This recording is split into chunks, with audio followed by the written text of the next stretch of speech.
মৃত্যুর 40 দিন আগে মানুষ যে 3টি স্বপ্ন বারবার দেখতে পায়, 1 নাম্বার শর্ত হচ্ছে আপনি যদি দেখতে পান, আপনি যদি যে স্বপ্নটা, প্রথম নাম্বার স্বপ্ন যেটা আপনি যদি দেখতে পান যে আপনার পূর্বপুরুষ আত্মীয় স্বজন যারা ইন্তেকাল করছে তারা আপনাকে ডাকতেছে, তারা আপনাকে ডাকতেছে, হাহাকার করতেছে, তাদের কাছে চলে যাওয়ার জন্য ডাকতেছে, কিংবা তাদেরকে বেশি বেশি স্বপ্ন দেখতেছেন, তখন মনে করবেন যে আপনার মৃত্যুর সময় ঘনিয়ে এসেছে। তবে এটাই যে খুব একেবারে বুঝার বিষয় এরকম কিন্তু নয়, কিছু বিষয় রেয়ার থাকতে পারে। তখনই আপনি আল্লাহর কাছে সাহায্য প্রার্থনা করবেন, আল্লাহর কাছে বেশি বেশি ক্ষমা চাইবেন। দ্বিতীয় নাম্বার যে স্বপ্নটা সেটা হচ্ছে আপনি যদি স্বপ্নে দেখেন যে আপনার বুক থেকে একটা পাখি বের হয়েছে আর এটা ছটফট করতে করতে আসমানের দিকে চলে গেছে, সাইয়েদনা আলী রাদিয়াল্লাহু তাআলা থেকে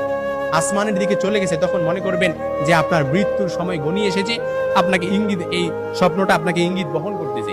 3 নাম্বার যে স্বপ্নটা দেখবেন সেটা হচ্ছে আপনি যদি দেখেন ঘুমের মধ্যে আপনি এক দেশ থেকে অন্য দেশে দেশান্তরিত হচ্ছেন, এই স্বপ্নটা আপনি বারবার দেখতেছেন, এরকম